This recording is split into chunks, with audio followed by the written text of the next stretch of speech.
need to be put in the people who are already immune, who are most of the people. This just didn't happen in a year.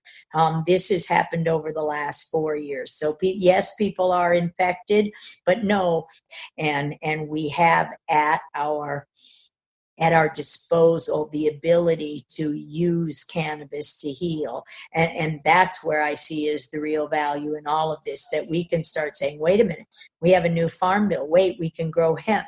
Wait, we can supply this, and we can add other natural products that tame the THC so that we don't have to have THC, the psychoactive component. We can just modulate the CB2 receptor with other plants, which we know triterpenoids and other terpenoids like in mushrooms and other products to build a plant-based therapy that is not only protective from this infection, but can actually help you develop a natural immunity so that the next time you see a coronavirus, this one or the next one, you won't get as sick.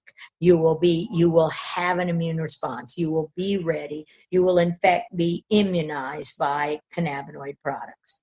See, that's so incredibly interesting because we know the effect of cannabinoids on the immune system. And in fact, mother's breast milk is laden with cannabinoids to help to build baby's immunity, right? And that's just a fact.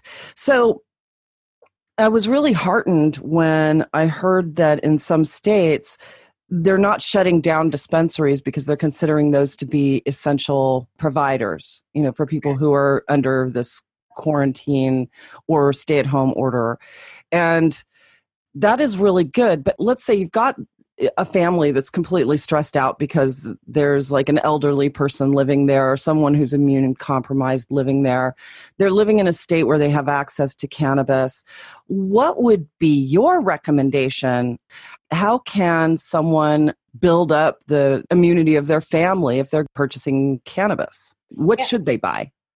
Well, certainly you would not buy anything that you would smoke because you're imparting that on the lungs. So you can't heal if you're adding stress to the lungs by smoking or anything like that.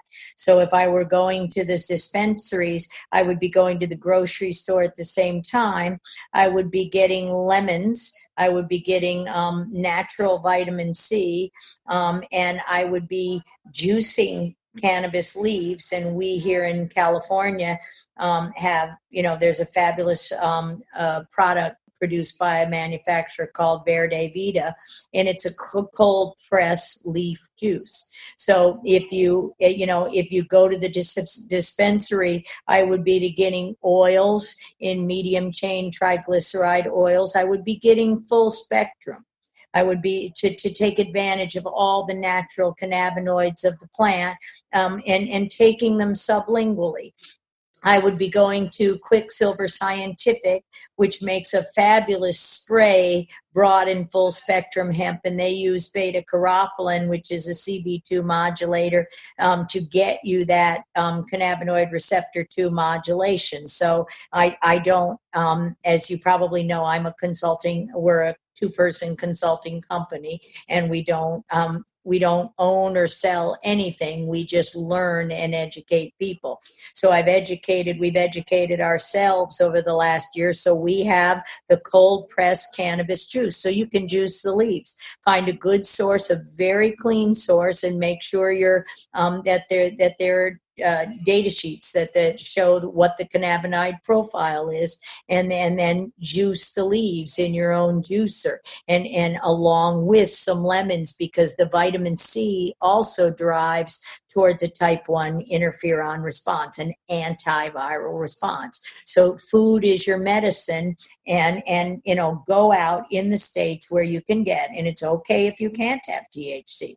Just go with some of the other natural products like beta-carotene, which you'll find in black pepper and some things like that. Use curcumin, turmeric, is with your spice, with your foods. Hops, different kinds of hops have cross-talking cannabinoids, linalool, limonene, some of the various citrus. If you see some of these grapefruit citrus hops, you can put all of that into a smoothie, and everybody calms down. They calm the anxiety. When you calm the anxiety, you're not as immune suppressed. And, stress is one of the most powerful suppressors of the immune system. We don't live in fear, except for the knowledge that we're wonderfully and fearfully made by God. And God made this family of sacred plants for our use, for our calm, to ease us of pain. We use balms. We use skin balms and healing balms too. You can even put cannabis in menthol. You remember mentholatum that you would put on your chest when you're coughing?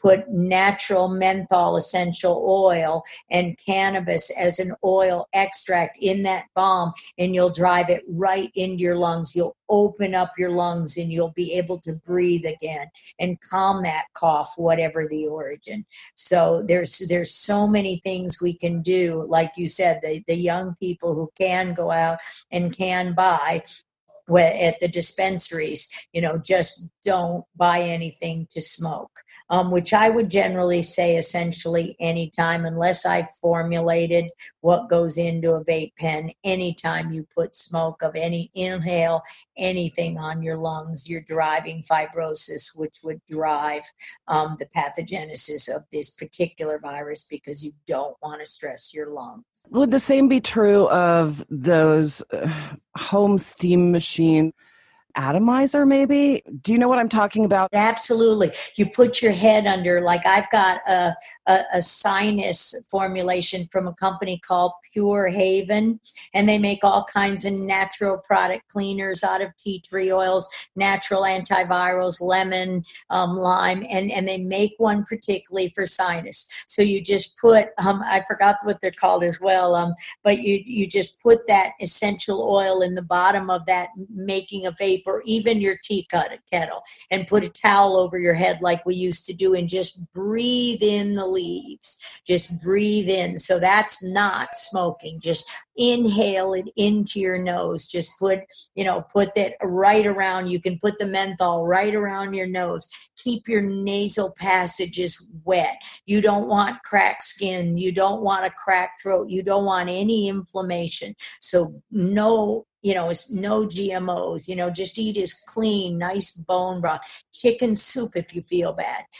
Every single morning for years, I started, and we're blessed in California because many of us have lemon trees in their yard. So I'll start out with hot lemon water.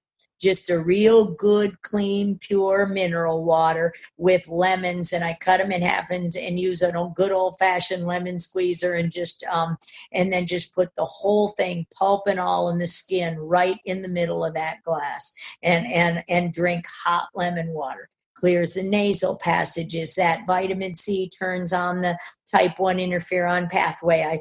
I sometimes do it with my fresh pressed frozen cannabis juice that I usually drink it down with something like V8 juice, with celery juice, taking advantage of natural products. So there's so much we can do. And yes, just that inhaler. If you're having trouble breathing, take menthol and cannabis oil and put it in that, and essential oils from limonene and linalool, which come from the lemon peels and lemon essential oils. And it's totally healing. That would be different from what happens in a vape pen. Explain to me why that can be dangerous. I mean, we've talked about this before, you and I, a little bit. Yeah. But when it comes to the particulates that are burning and then creating this vapor, what's the difference between an atomizer and, say, what happens in a vape pen? Because I think a lot of people are confused about that. Yeah, so what happens in a vape pen is that you've got things other than just cannabinoid oils or essential oils or clean oils, because you need something to heat, cause steam to heat it up at a level, even if it doesn't feel hot, in order that you inhale something. So I know if I ever do, as I said, I was born with lung injury. So you can always hear it in my voice when I talk a lot, and I cough a lot. Always have. My identical twin does as well. But a vape pen, I can't do it at all. It will make me cough.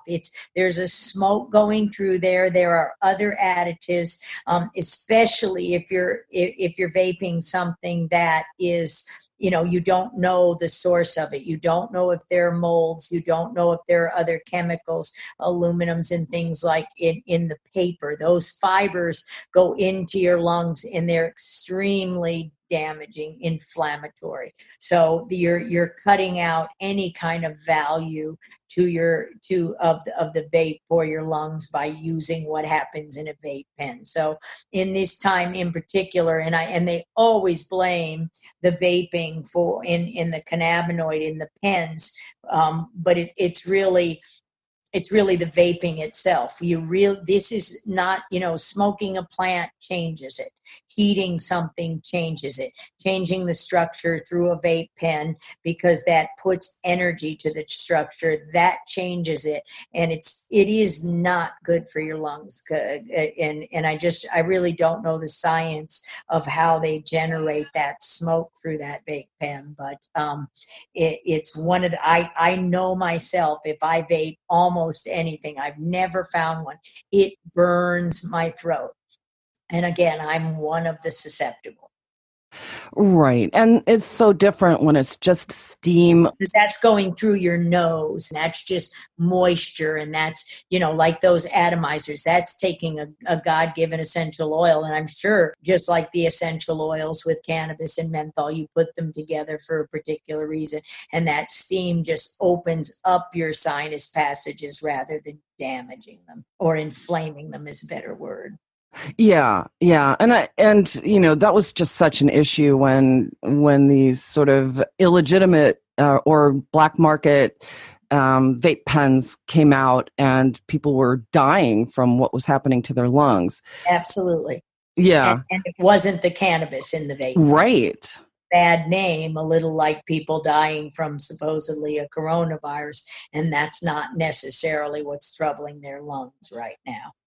So it's the same thing. Oh, you're dying from cannabis. No, you're dying from that practice and that vape pen, and there are molds, and we don't know where the leaves come through. You didn't carry through everything all the way, and heat up a mold, and you've got you've got an interaction with a triterpene, which could be deadly. Heating up anything changes its chemical structure, and that's why these, cold juice pressing of the leaves is extremely healthy.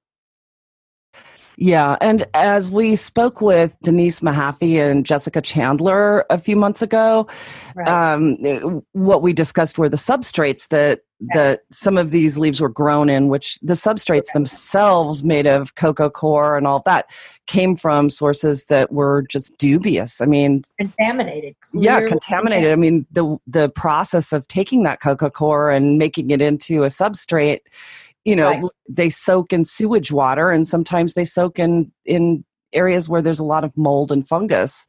And or then that, or anything else that would damage your lungs. Exactly. Like So Roundup. Yep.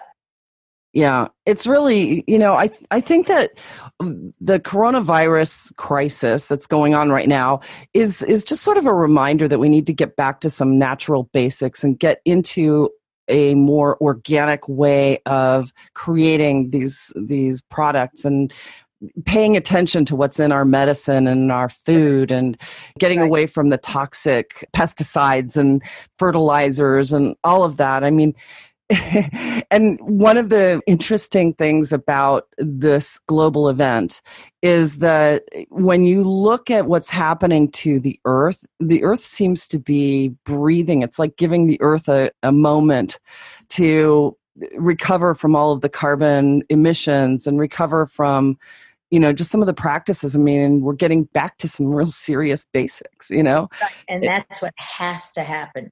Clean, clean, clean living. And I think the good news behind this is, hey, everybody's staying home. What more could you want? A paid vacation. You don't get behind whatever it is. And yes, I know a lot of people are suffering. I'm one of the ones who doesn't have a paycheck, but we find a way to love each other, and we find a way around this, and we'll grow a few plants healthy in our own backyard.